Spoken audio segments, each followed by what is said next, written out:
ကြောင်လေးတွေမှာပေါ့နော်ဒီစီလညောင်းပိုးဝင်တာက chronic kidney disease လို့ခေါ်တဲ့နာတာရှည်ကြောက်ကယောဂါကြီးလည်းဖြစ်တတ်ပါတယ်ဒီတစ်ရက်ကနေ3ရက်အတွင်းကိုအသက်အန္တရာယ်စိုးရင်ရပါတယ် စီးလျောင်းပိတ်တာကအသက်အန္တရာယ်ပိုဆိုးရင်ရတာပေါ့နော်ဆရာ ဟုတ်ပါတယ်ခင်ဗျ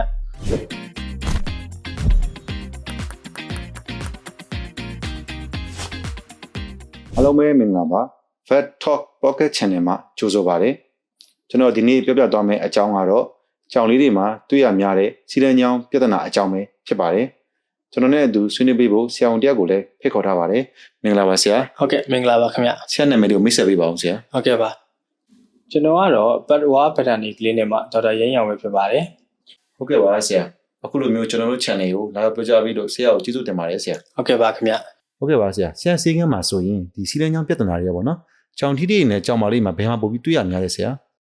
ဟုတ်ကဲ့ပါဒီရေဘူးအားဖြစ်ပေါ့နော်ဒီကြောင်မာလေးတွေမှာကတော့စီလညောင်းပိုးဝင်တာကိုအဖြစ်များတာကိုတွေ့ရပါတယ်ဒါပေမဲ့ပေါ့နော်ဒီကျွန်တော်ဆေးကန်းမှာလည်းဒီကြောင်ထီးလေးတွေမှာအသက်အန္တရာယ်စိုးရင်ရတဲ့စီလညောင်းပိတ်ဆို့တာတွေကိုတွေ့ရတတ်ပါတယ် ဟုတ်ကဲ့ပါဆရာဒါလို့ဆိုရင်တော့ပေါ့နော်စီးလညောင်းပြဿနာကအသက်အန္တရာယ်ကိုချင်းချောင်းနေတာပေါ့နော်ဆရာ ဟုတ်ပါတယ် ဘလို့အကြောင်းတွေကြောင့်စီးလညောင်းပြဿနာတွေဖြစ်လာနေတာလဲဆရာအဲ့ဒါလေးကိုလည်းရှင်းပြပေးပါဦးဆရာ ဒီပထမအဆုံးချက်အနေနဲ့ပေါ့နော်သူတို့ရဲ့ဒီကြောင်လေးတွေရဲ့ခန္ဓာကိုယ်ဖွဲ့စည်းတည်ဆောက်ပုံနဲ့ဆိုင်ပါတယ်ဒီ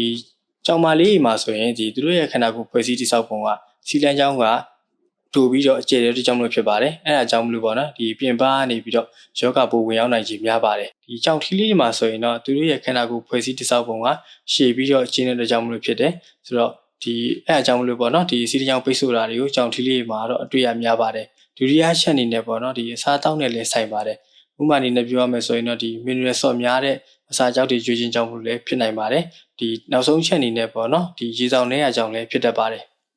ဟုတ်ကဲ့ပါဆရာဒါလို့ဆိုရင်ပေါ့နော်စီးလညောင်းပိုးဝင်တာနဲ့စီးလညောင်းပိတ်တာကဘယ်ဟာပိုပြီးစိုးရင်ရလဲဆရာ ဟုတ်ကဲ့ပါဒီနှစ်ခုလုံးကတော့ပေါ့နော်ဒီစိုးရင်စရာကြီးပါပဲဒါပေမဲ့ပေါ့နော်ဒီစီလညောင်းပိုးဝင်တာကပိုးဝင်တယ်ဒါပေမဲ့စီးသွားနိုင်သေးရဆိုရင်တော့ဒီစီလညောင်းပိတ်စတာမျိုးကကြတော့ပေါ့နော်အချိန်မီကုသ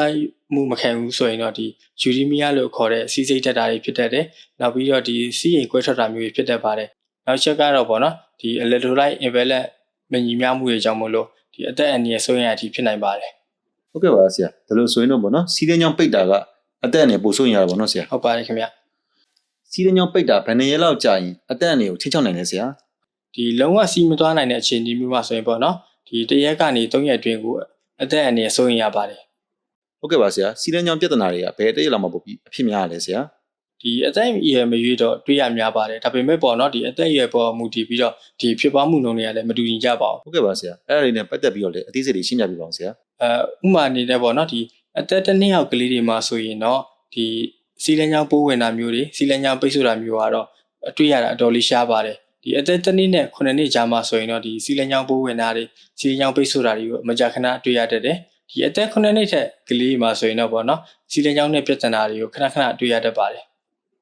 ဟုတ်ကဲ့ပါဆရာအတွေ့အများတဲ့စီးလညောင်းယောဂအကြောင်းလေးတွေပြပြပေးပါအောင်ဆရာ ဟုတ်ကဲ့ဒီကျွန်တော်တို့စေကမ်းမှာပေါ့နော်အတွေ့အများတဲ့ဒီစီလန်ချောင်းယောဂါကတော့ FLUTD ဖြစ်ပါတယ်ကျွန်တော်တို့ဒီ feline lower urinary tract disease လို့လည်းခေါ်ပါတယ်ဒီယောဂါကပေါ့နော်စီးကြောင်မှုတွေဖြစ်တာဒါမှမဟုတ်ရင် PD ကနေတစ်ဆင့်စီလန်ချောင်းပိတ်ဆို့တာတွေစီလန်ချောင်းပိုးဝင်တာတွေကိုဖြစ်တတ်ပါတယ် urinary tract infection လို့လည်းခေါ်ပါတယ်ဒီယောဂါမျိုးကကြတော့ပေါ့နော်ဒီစီးကျိုယောဂါဒါမှမဟုတ်ရင်ဒီကြောက်ကက်ယောဂါတွေနဲ့ဆက်ဆက်နေရမျိုးဖြစ်ပါတယ်ဒီ ureolytiasis လို့ခေါ်တဲ့ပေါ့နော်စီးကြောင်မုံတွေဖြစ်တာစီးကြောင်မုံတေတာတွေလည်းတွေ့ရတတ်ပါတယ်ဒီ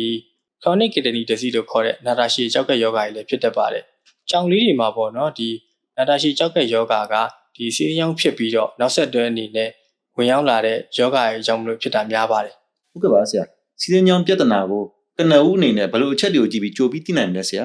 ဟုတ်ကဲ့ဒီကနဦးအနေနဲ့ပေါ့နော်မိမိတို့မေးပြထားတဲ့ဒီကြောင်လေးတွေကိုပေါ့စီးသွားတဲ့အချိန်မှာစီးသွားတဲ့အယောင်နောက်ပြီးတော့စီးသွားတဲ့အခါမှာဒီနာကျင်မှုတွေရှိနေလားစီးတစ်ဆက်ဆက်သွားနေလားပေါ့နော်နောက်တစ်ချက်အနေနဲ့တော့မကြာခဏသွားနေလားဒီစတဲ့လက္ခဏာတွေကတော့ကနဦးသတိထားမယ့်လက္ခဏာမျိုးတွေပေါ့ဒီလိုမျိုးလက္ခဏာမျိုးတွေတွေ့ရပြီဆိုရင်တော့ဒီနီးစပ်ရာဆေးရုံဆေးကံကိုအမြန်ဆုံးသွားပြီးတော့ကုသမှုခံယူတင်တယ်အဲ့လိုမှမဟုတ်ဘူးဆိုရင်တော့ဒီအသက်အန္တရာယ်စိုးရိမ်ရပါတယ် ဒါလို့ဆိုရင်ပေါ့နော်ဒီထက်ပိုပြီးတိကျတဲ့အခြေအနေကိုသိချင်ရင်ဘယ်လိုစစ်ဆေးမှုတွေလုပ်ဖို့လိုအပ်ပါတယ်လဲဆရာ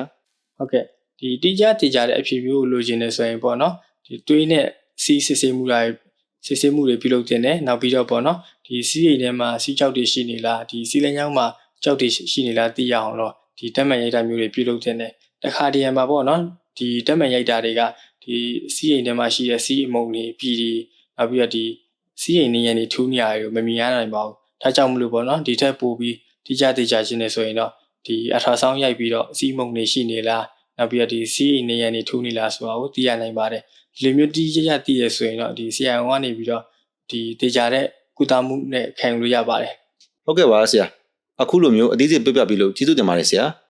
စီးလင်းကြောင်းနဲ့ပတ်သက်ပြီးယောဂတွေမဖြစ်ပွားအောင်ကာကွယ်လို့ရမယ့်နည်းလမ်းတွေရှိနေပြောပြပေးပါအောင်ဆရာဒီမိမိတို့မယူထားတဲ့ပေါ့နော်ဒီကြောင်လေးတွေကိုအစာကြောက်ပဲကျွေးဖို့ယူရထားတဲ့ဆိုရင်တော့ဒီ quality ကောင်းမွန်တဲ့ဒီအစာကြောက်တွေကိုရွေးချယ်ဖို့လိုအပ်တယ်နောက်တစ်ခုကတော့ပေါ့နော်ဒီရေမြများတောက်အောင်လဲလေ့ကျင့်ပေးဖို့လိုအပ်တယ်နောက်တစ်ခုအနေနဲ့ဒီအစာကြောက်မှုပဲနဲ့ပေါ့နိအစာဆိုကျွေးတဲ့ပိုင်ရှင်တွေအနေနဲ့ကလည်းဒီအငတ်တက်များတာတွေကိုရှော့ကျွေးဖို့လိုအပ်တယ်ဘာကြောင့်လဲဆိုရင်ပေါ့နော်ဒီကျွန်တော်တို့နိုင်ငံကတော့ဒီထမင်းကိုအဓိကစားတဲ့နိုင်ငံဖြစ်တဲ့ကြောင့်မို့လို့ဒီမိမိတို့ထားတဲ့ကြောင်လေးတွေကိုဥမာငချောင်းနဲ့ထမင်းနဲ့ရောကျွေးတာမျိုးတွေနောက်ပြီးတော့ဒီဝေစုံချောင်းနဲ့ရောကျွေးတာမျိုးတွေနောက်တစ်ချက်အနေနဲ့ကတော့ပေါ့နော်ဒီဟင်းအနည်းတွေနဲ့နေကျွေးရမျိုးတွေပြုလုပ်လို့ရှိပါတယ်ဒါကတော့အမိုင်းနဲ့ခြေဝုံချင်းဒီစနစ်ပေါ့နော်နောက်ပိုင်းမှာဒီလိုမျိုးကျွေးခြင်းကဘာဖြစ်လာနိုင်လဲဆိုရင်တော့ဒီကြောင်လေးတွေမှာဒီကြောက်ကနဲ့ဆိုင်တဲ့ပြဿနာတွေနောက်ပြီးတော့ဒီစီလန်းကြောင်းနဲ့ဆိုင်တဲ့ပြဿနာတွေဖြစ်လာနိုင်ပါတယ်အဲအကြောင်းမလို့ပေါ့နော်ဒီကြောင်လေးတွေမှာဒီယောဂမဖြစ်အောင်လို့ဒီရေကောင်းရေတန်းနဲ့ဒီ quality ကောင်းမွန်တဲ့အစာတွေကကျွေးခြင်းကဥစွာပထမဖို့ဂရုစိုက်ပေးဖို့လိုအပ်ပါတယ်ဟုတ်ကဲ့ပါဆရာဒီလိုမျိုးကြုံရအစာကြောက်တွေဝယ်ကျွေးတာမျိုးတို့ဒီသမင်းနဲ့ဟင်းနဲ့နေကြည့်တာမျိုးတွေကဒီကြောင်လေးတွေအတွက်ကိုစီးလင်းကြောင်းပြဿနာဖြစ်စေတာပေါ့နော်ဆရာဟုတ်ပါတယ်ခင်ဗျဟုတ်ကဲ့ပါဆရာစီးလင်းကြောင်းယောဂဖြစ်ပွားမှုတဲ့ကလေးတွေကိုရောဘယ်လိုအစားအသောက်မျိုးကျွေးဖို့တင့်တော်မလဲဆရာဒီစီးလင်းကြောင်းလို့ပြောမယ်ဆိုရင်ပေါ့နော်ဒီ renal function နဲ့ဒီ urinary function ဆိုပြီးနှစ်မျိုးရှိပါတယ်ဒီ renal function မကောင်းတဲ့ကလေးတွေမှာဆိုရင်ဒီ quality ကောင်းမွန်တဲ့ veterinary diet food တွေကိုအစာကြောက်တွေကိုကျွေးရမယ်ဒီအငတ်တက်များတာတွေကိုရှောင်ရမယ်နောက်ပြီးတော့ဒီနှုတ်နဲ့နှုတ်ထွက်ပစ္စည်းတွေကိုရှောင်ဖို့လိုအပ်ပါတယ်ရေမြများတိုက်ပေးဖို့လည်းလိုအပ်ပါတယ်ဒီ urinary function မကောင်းတဲ့ကလေးတွေမှာဆိုလည်းပေါ့နော်ဒီ quality မပြည့်တဲ့ဒီအစာကြောက်တွေကိုကျွေးတာကိုရှောင်ရမယ်ဒီရေမြများတိုက်ပေးဖို့လိုအပ်တယ်ဘာဖြစ်လို့ပေါ့နော်ဒီ quality မကောင်းတဲ့အစာကြောက်တွေကိုရှောင်ရှားတင်လဲဆိုရင်ပေါ့ဒီအစာကြောက်တွေမှာဒီအငတ်တက်တွေများနေရမျိုးတွေနောက်ပြီးတော့တခြားပေါင်းရင်ပစ္စည်းတွေကလည်းတီးကြမပါတဲ့အတွက်ကြောင့်မို့လို့ဒီစီလန်းကြောင့်ဖြစ်တဲ့ကလေးမှာဆိုရင်ပို့ပြီးတော့ဆိုးစေနိုင်ပါတယ်နောက်တစ်ချက်အနေနဲ့ပေါ့နော်ဒီအစာဆိုကျွေးမဲ့ပိုင်ရှင်တွေနေရလဲပေါ့နော်ဒီအငတ်တက်များတာတွေကိုရှောင်ရမယ်နောက်တစ်ခုအနေနဲ့ဒီစားတွေဟင်းညွန့်မုံတွေကျက်သွန်ယူကျက်သွန်ဒီတွေကိုရှောင်ရှားတင်တယ်တကယ်လို့ပေါ့နော်ဒီအသားငါးကြီးကျွေးမယ်ဆိုရင်လည်းပြုတ်ကျွေးတာမျိုးတွေနောက်ပြီးဘုံကလုတ်ကျွေးတာမျိုးတွေကိုကျွေးလို့ရပါတယ်ဟုတ်ကဲ့ပါဆရာဒီစီလန်းကြောင်းပြဿနာနဲ့ပတ်သက်ပြီးတော့ပေါ့နော်ထပ်လောင်းအကြံပြုချင်တာတွေများရှိနေပြပြပေးပါအောင်ဆရာဟုတ်ကဲ့ပါဒီကျွန်တော်အနေနဲ့အကြံပြုချင်တာပေါ့နော်ဒီစီလန်းကြောင်းပြဿနာဖြစ်ပြီးဆိုရင်တော့ဒီနေစေအားစီယုံစေကံကိုအများဆုံးကုသမှုခံယူတင်တယ်နောက်ပြီးတော့ဒီပျောက်ကင်းအောင်ထိပါကုသတင်ပါတယ်ဘာကြောင့်လဲဆိုရင်တော့ပေါ့နော်ဒီစီလန်းကြောင်းပြဿနာကခဏပြန်ဖြစ်တဲ့အတွက်ကြောင့်မလို့ဖြစ်ပါတယ်တကယ်လို့ပေါ့နော်ပျောက်ကင်းအောင်ကုသပြီးရင်လည်းတခါတည်းမှာပြန်ဖြစ်တဲ့အတွက်ကြောင့်မလို့ဒီ quality ကောင်းမွန်တဲ့အစာတွေကိုကျွေးဖို့လိုအပ်တယ်နောက်ပြီးတော့ဒီရေကောင်းရေတန့်ကိုတိုက်ပေးဖို့လိုအပ်ပါတယ်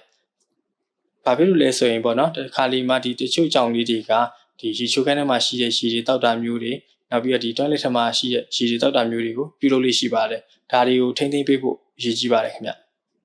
ဟုတ်ကဲ့ပါဆရာအခုလိုပြည့်စုံဖြေချပေးတဲ့အတွက်ဆရာကိုကျေးဇူးတင်ပါတယ်ဟုတ်ကဲ့ပါခင်ဗျ